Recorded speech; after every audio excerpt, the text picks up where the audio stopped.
In today's show, the Shorthanded Blazers hang tough with the Wolves, and we get some bad news about Shaedon Sharpe's health. Welcome to Locked On Blazers. Let's get into it.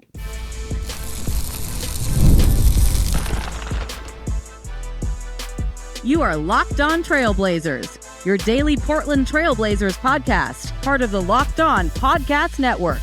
Your team every day. What's up, world? It's your past first point guard and Trailblazers reporter, Mike Richmond.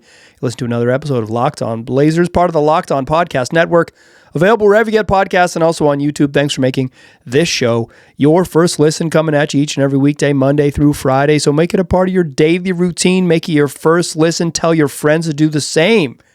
It's Locked On Blazers, your team every day.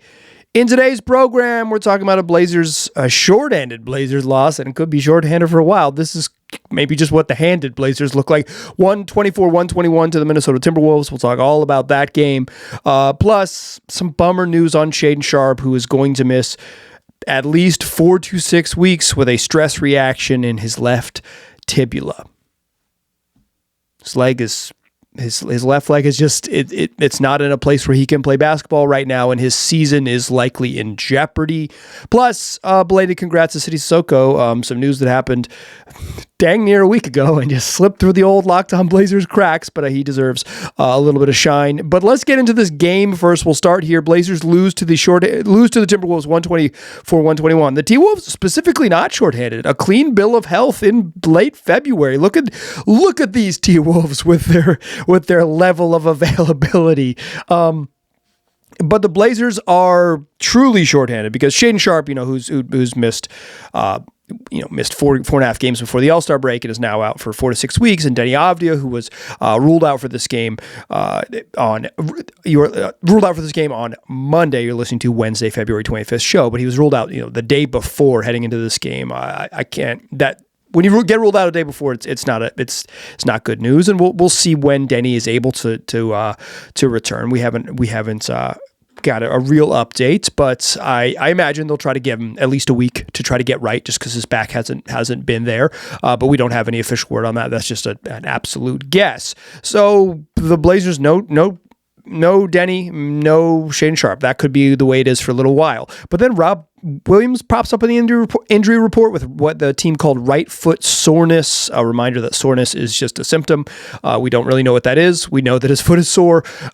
So he's questionable. He shows up Tuesday afternoon on the injury report. Whenever a guy shows up late on the injury report, it's never a good sign that they're going to play.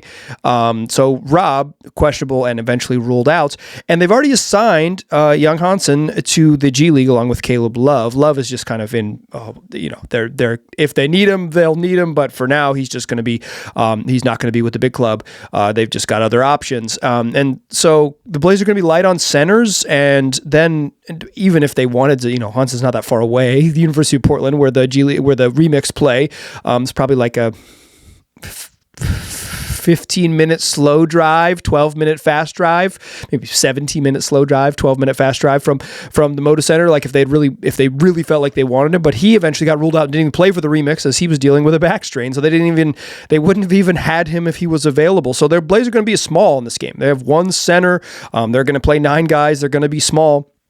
And they're playing against a good Timberwolves team. I don't know if the Timberwolves are like championship level good, but they've been in the Western Conference Finals back-to-back seasons. They're a legitimately good team, no doubt about it. I probably wouldn't put them in the inner circle of contenders, but if they get back to a third straight Western Conference Finals, that also would not surprise me. They're good. And the Blazers hangs tough. Down 6 after 1 with Chris Murray in the starting lineup. And Chris Murray's about to have himself a first half. He's about to have a first half, folks. Blazers down 6 after 1. Trailblazers as many as 12 in the second quarter, but hung tough. Scoot was really active, I thought, in that second quarter. Jeremy Grant started to get going by just getting to the free throw line, just started earning trips to the free throw line. And Chris Murray had 14 in the first half. His season high coming into this game all year long had been 13 on 3 separate occasions. He had his season high in the opening 2 quarters, getting a start here. No surprise, Chris Murray started when Deni got hurt the other night. Chris Murray started the second half. You kind of knew this was the way Thiago was going to go. I imagine this is the way he goes into the future. Scoot Henderson's going to be going to come off the bench, but he closed games, and I think that's important. We'll talk about that a little bit later in the show. But Murray 14 in the first half, and that really counteracted a pretty magical shot making night from Ant Edwards in that first 2 quarters. 25 points in the opening quarters. Some of it is, he's good. Some of it, I thought the Blazers played pretty good defense on him. They handled him, and he just when he gets that step back moving, particularly to his left side, towards his left hand, he hits jumpers. He makes hard shots. Pivoting fallaways off the dribble, he makes moves. He had 25 in the first half, but the Blazers only down 3 at halftime. In large part thanks to Scoot and JG and Chris. They're in the game, and then they actually led briefly in the third quarter, and they go into the fourth down 2, 96-94. Third quarter's fun. 6 lead changes, 6 ties. Drew Holiday had 12 points, kind of keep the Blazers in it. And now you're going to get 12 minutes to sort of prove it. The undermanned Blazers are going to get 12 minutes to say, hey, we got this.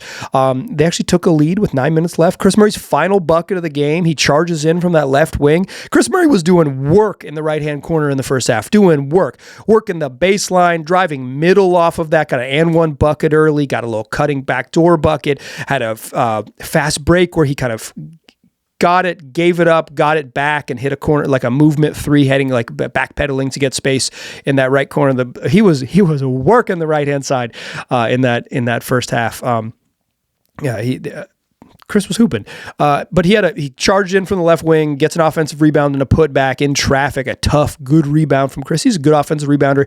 Chris Murray, if nothing else, is strong. I think people sometimes underestimate his strength because he doesn't have a lot of other obvious athleticism that pops, but he is strong. And he crashes and gets a money putback bucket to give the Blazers a 1-point lead with 9 minutes left, but the Wolves immediately rip off an 8-0 run.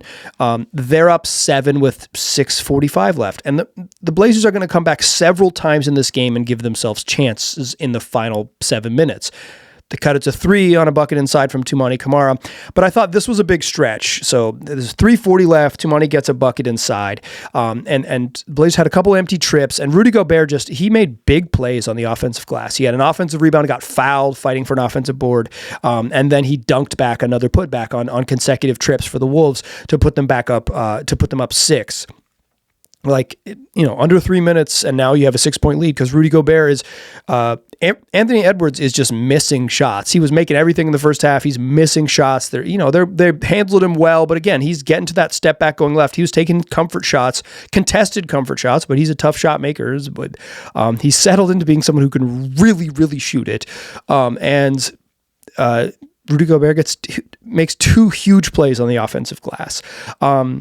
I thought right after those Gobert big offensive rebounds, the Blazers had 2 just empty trips that I thought were pretty costly. Scoot Henderson, who was kind of the sort of main creator on the court at the end of the game. Drew Holiday, in theory, isn't that, but he's just been so loose with the ball. Another big 5 turnover night in this game.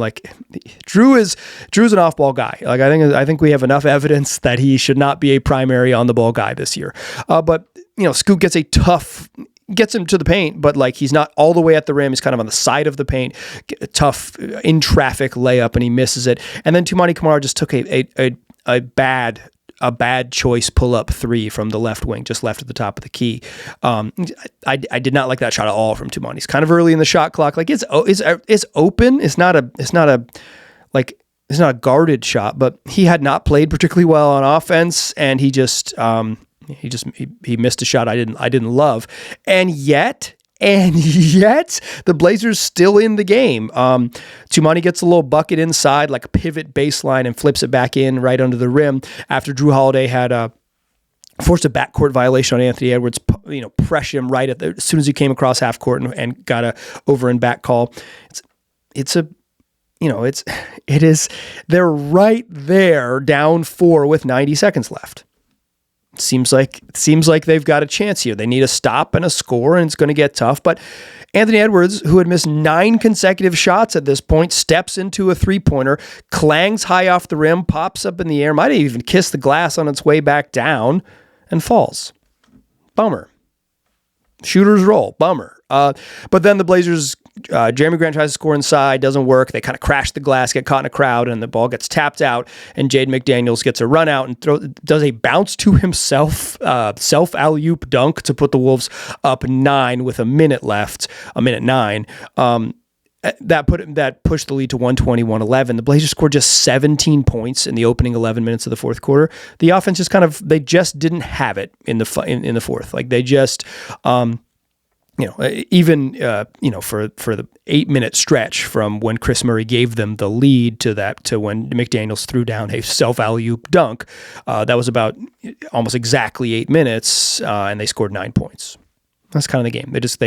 They could not score when they needed to. Toumani Camara, Vit Krejci, and Jeremy Grant hit some 3-pointers though in the final 70 seconds of the game to make it look a little closer than it was, and the Blazers lose 124-121. That's your fastest recap in the West. Let's talk more about this game, a little about Shaedon Sharpe. We'll probably talk a lot about Shaedon Sharpe in the second segment. Join me there, won't ya?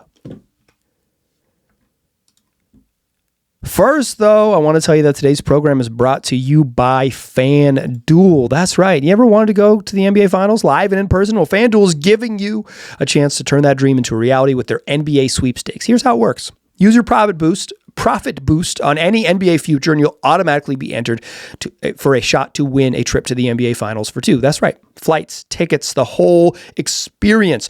So if you are familiar with NBA future bets, there are things that are happening in the future. So maybe you think you know who's going to win the NBA title right now. Maybe you got a hunch at who's going to make the NBA Finals, who's going to win a playoff series. All of those are on the NBA Futures board. And right now, if you're right, you can not only win some money with FanDuel, but you can win a trip to the NBA Finals. Visit FanDuel.com to get started. Use your profit boost on an NBA future and get entered for your chance to win a trip to the NBA Finals. Play your game with FanDuel, the official sports betting partner of the NBA. All right. Thanks for making this show your first listen. If you're living that lifestyle, if you're an everyday listener, why not make it official? Join the Everydayer Club. You can hop in our members-only Discord and chop it up with me and talk about your latest Blazers news. Plus, you get access to an ad-free version of this podcast. It's Locked On Blazers with no interruptions. Check it out. $5 a month, $50 a year. LockedOnBlazers.supercast.com. There's more in the show notes, and you'll find the link there for this in this episode. I thought the Blazers played a good game tonight. It's better to win than to lose and say you played well. Pat on the back, everyone. But it is what it is. They were shorthanded, and they did indeed lose, and that's kind of how this works sometimes. I don't want to use the phrase proof of concept, which actually is a phrase I use from time to time on here, probably too much, but I talk into a microphone a lot. Sometimes you gotta lean on your crutches. But I think this was in some ways like the real theory of the roster showing itself. This is a real theory of the roster game because they had no intention of having another big. They said, Naz Reid, Julius Randle, Rudy Gobert, we're not going to go big. We're going to go small. We're going to use our length. We're going to use athleticism. We're going to spread you out. We want to play fast. We want to play with, we trust our rangy wings and our strength. We trust, and we're going to play, we think that we've built this team that can go small and get away with it. And I think for the most part, the theory of the roster was on display. The Blazers got a pretty balanced game, up and down. Pretty much everybody but Sidy Cissoko, who only had 3 points, had a offensive contribution. They got 19 off the bench from Scoot. Not a super efficient night, but 19 off the bench from Scoot. Matisse Thybulle came in and played less than 10 minutes, but hit 2 threes and scored 10 points.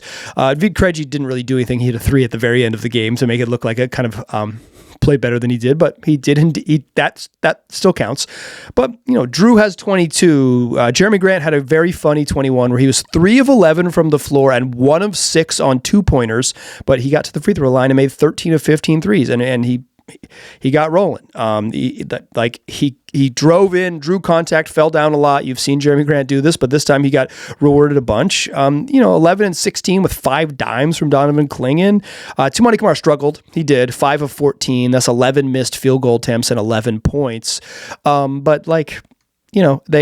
they were in this game. They just kind of lost it in the fourth. They just didn't have enough in the fourth quarter. Very tough night for the Toumani Camara is better than Jaden McDaniels crowd, which I probably, I don't think I would have said that loudly, but if I had heard someone say that, I would be like, yeah, that might be true. That might be true. Like, Tu's a good basketball player. I really like Jaden McDaniels. He was awesome in this game. He had 4 blocks in the first quarter, 4 blocks and 2 steals in the opening 12 minutes. He finished with 29, 5 blocks and 3 steals, 12 of 16, 5 of 6 from 3. Threw himself a self alley-oop to kind of cap it with a minute left. He deserved the self alley-oop. He was hooping. But like, I think this was you kind of saw the theory of the roster, the wings, the defense, playing with space and playing with pace. They shot it pretty well, but some of that was making threes at the very end to make what was going to be like an above average shooting night look like a very good one. I just think what happened was that they were down shot creators at the end of the game.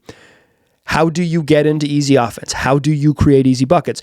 And this was a game where Toumani didn't really have it going, and Jeremy Grant could only score by getting to the free throw line. And I thought Drew Holiday was fine. He turned the ball over a little bit, and he had a really nice third quarter, quite frankly.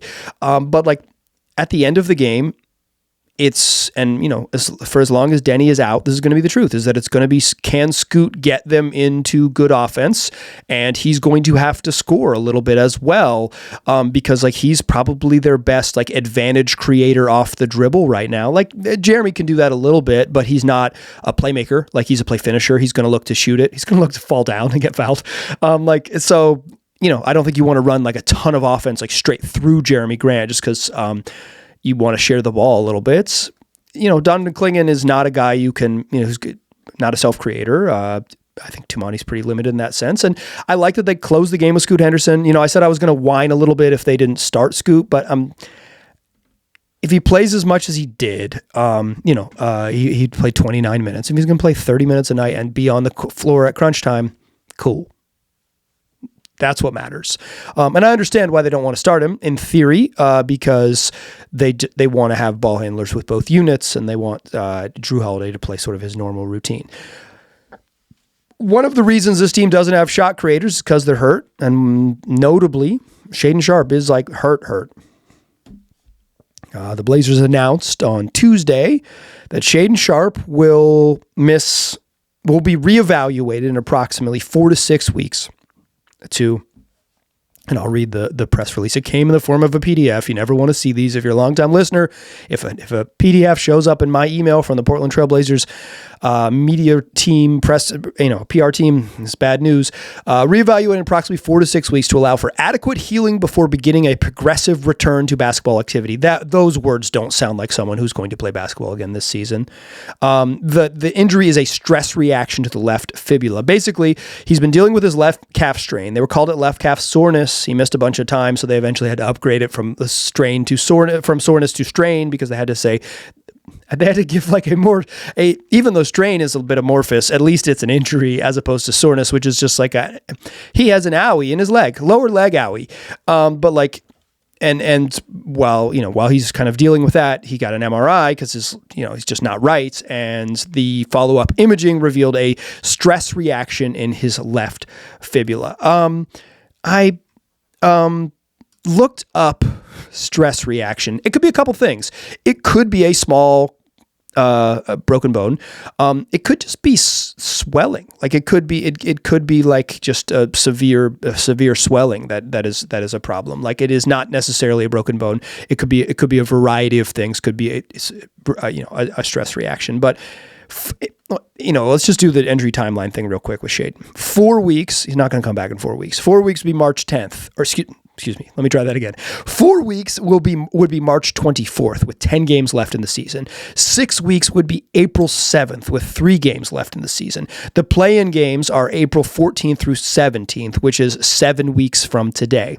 If he's going to have reevaluation in 4 to 6 weeks to, quote, allow for adequate healing before beginning a progressive return to full basketball activity, like he's not. His season sounds like it's done.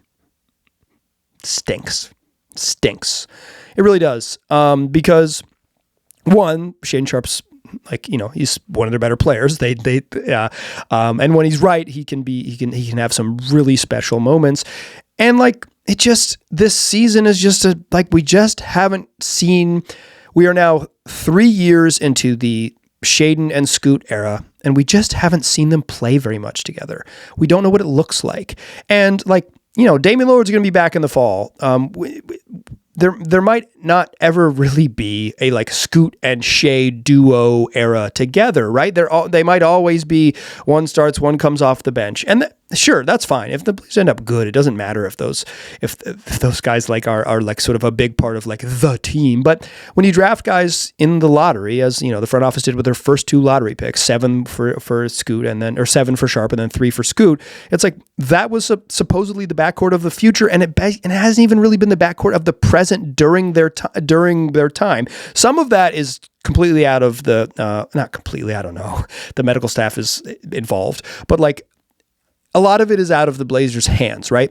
Guys are going to get hurt, and the severity of the injuries, it is what it is. You can't. I think you can maybe prevent some re-aggravation stuff, but Scoot hurts his hamstring pretty bad before you really get going in preseason. Bummer. Scoot and Shaedon Sharpe played 29 total seconds together this season. 29 total seconds together. And I think, to me, that's kind of the defining part of the last 2 years of the Scoot and Shea experience. Not enough data. We don't know what it looks like. I want to talk a little bit more about that and give Sidy Cissoko kudos for getting an NBA contract, plus the details on what that contract looks like, courtesy of Spot Track and Keith Smith. Join me in that third segment. We will do just that. First, though, let's talk about Indeed. It's that time of year. You might be having workplace chaos. You might be having deadlines stacking up. You might be having your inbox just overflowing, and all of that is happening, and the one position you have to fill is still sitting open. When the pressure's on, you need the right hire. This is a job for Indeed sponsored jobs, which is going to help you reach the people who actually fit what you're looking for: skills, experience, location, so you're not just hoping the right candidate stumbles across your post. And here's a stat. During this minute-long ad read, companies like yours are going to make 27 hires on Indeed, according to Indeed data worldwide. So if you're hiring, spend less time searching and more time interviewing candidates who check all your boxes with Indeed-sponsored jobs. And listeners to my show will get a $75 sponsored job credit to help get your job the premium status it deserves at Indeed.com/podcast. Just go to Indeed.com/podcast right now and support my show by saying you heard about Indeed on this podcast. Indeed.com/podcast. Terms and conditions apply. Need to hire? This is a job for Indeed sponsored jobs. Still a pass first point guard. I'm still Mike Richmond. You still listen to Locked On Blazers. So I feel frustrated is the wrong word. It's not quite bummed. It's somewhere. It is a word that I don't know about the sort of Scoot and Shaedon era to date. I do blame the franchise a little bit for not really committing to them and playing them together a bunch, but also you got to let coaches coach. And at some point last year, Chauncey Billups said, y'all are not playing defense at a level that I trust. You're benched. And the Blazers factually had their best run of the season. It is a little bit weird that the Blazers, I find it weird that the Blazers haven't really committed to those guys. They've always kind of put what Joe Cronin at his media day press conference called guardrails on the team. I find that to be, I think is the term he didn't want to use, but he still used it. He said maybe that's the wrong word. But yeah, I don't understand the Anthony Simons guardrails. I don't understand the Drew Holiday guardrails, really. I don't understand the incoming Damian Lillard guardrails. I mean, I do. They want to be good. They want to be competitive, and has helped them be more competitive. But particularly last year, I felt like they should have just committed to those two dudes and just gone with it. All told, since the start of the 23-24 season, Scoot Henderson and Shaedon Sharpe have played 1,214 minutes together. For context, Deni Avdija and Toumani Camara have played 1,284 minutes together this season. Deni and Toumani have played more minutes on the court together this year than Scoot and Shea have played in 3 seasons on the roster. They've started 10 total games together in 2 seasons. 10 total games. And, they haven't played a ton together. They've played 81 games, and one of those gets an asterisk because it was 29 seconds this season. 29 seconds this season.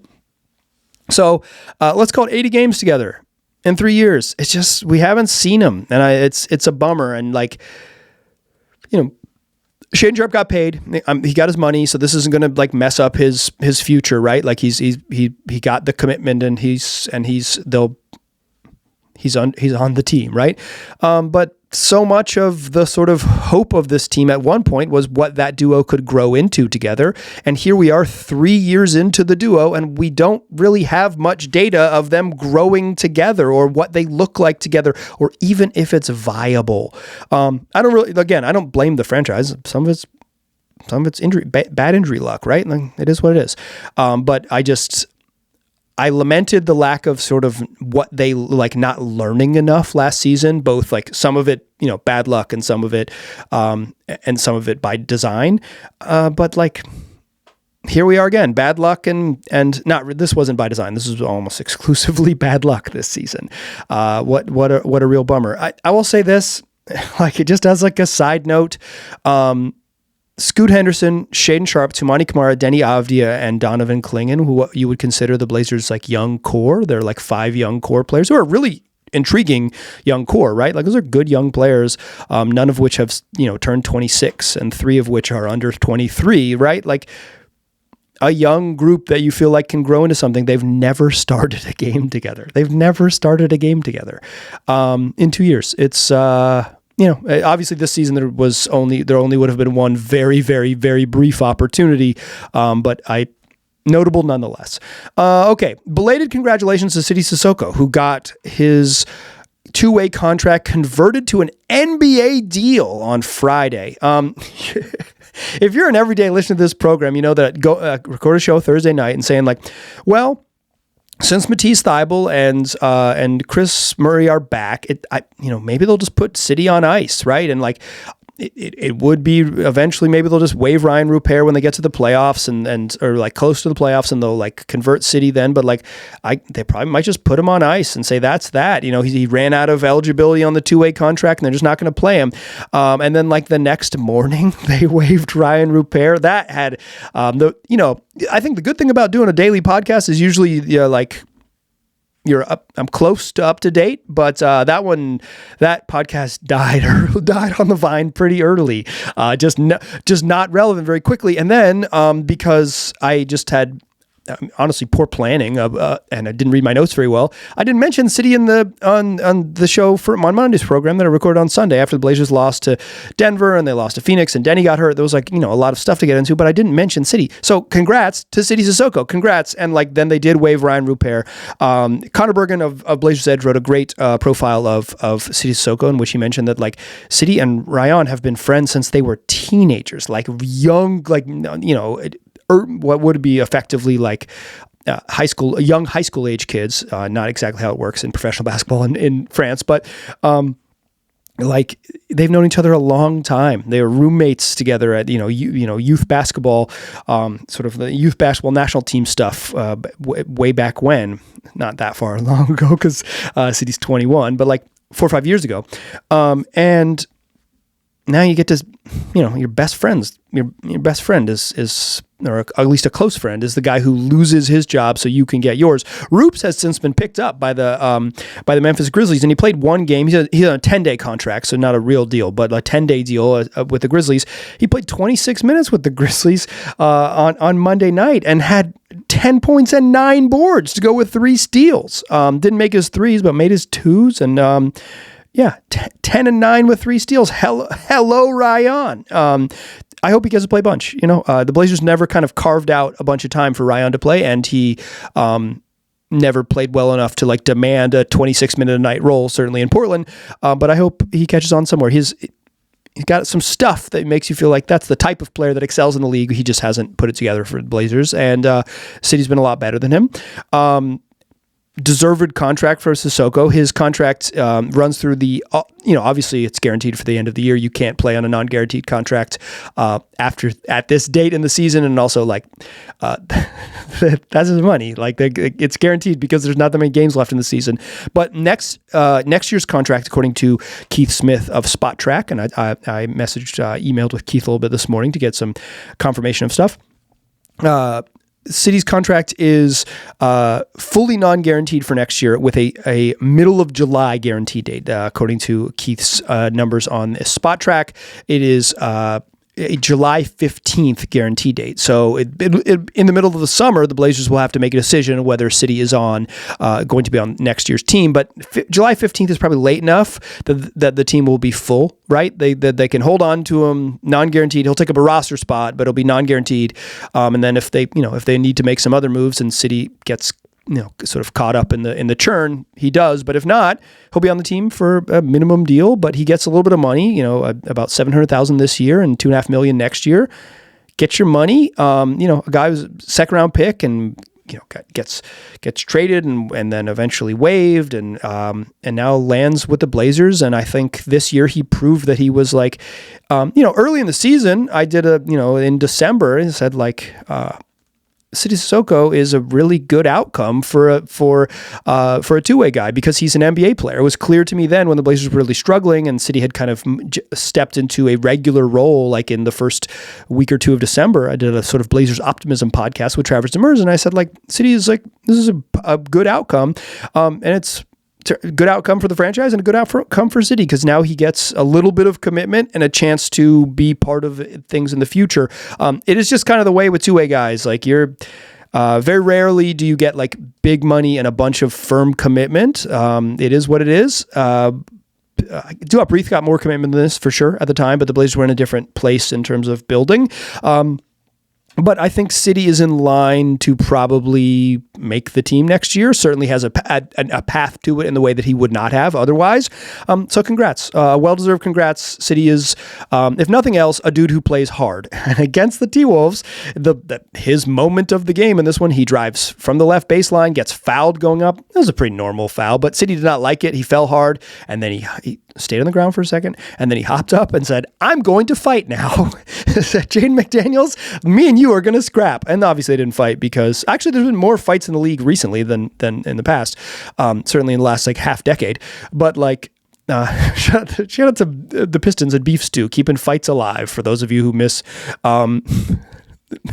I don't know, things that happened in the 80s that you weren't alive for and have heard about on YouTube and NBA TV. But or some of you were alive. I got listeners of all ages. But Sidy is he plays with a great deal of energy. He is a pest, and he gets after it. He's an enjoyable watch, an enjoyable personality, and now the Blazers have an opportunity to have him be part of the future. He earned a chance to do exactly that. That is going to do it for today's show. Come back for tomorrow's show, 5 days a week, wherever you get podcasts, also on YouTube. If you missed yesterday's show, Nate Duncan was on the program, and we discussed kind of the Blazers' future, Shaedon Sharpe, a little bit of Deni Avdija, and a little bit of Donovan Clingan as well. So if you missed that, go back in your feed, wherever you listen to this one, and make sure you catch it because it's a good program. Come back for more programs in the future. They'll be good as well. Tell your friends about the show. I appreciate you listening. I will talk to you soon.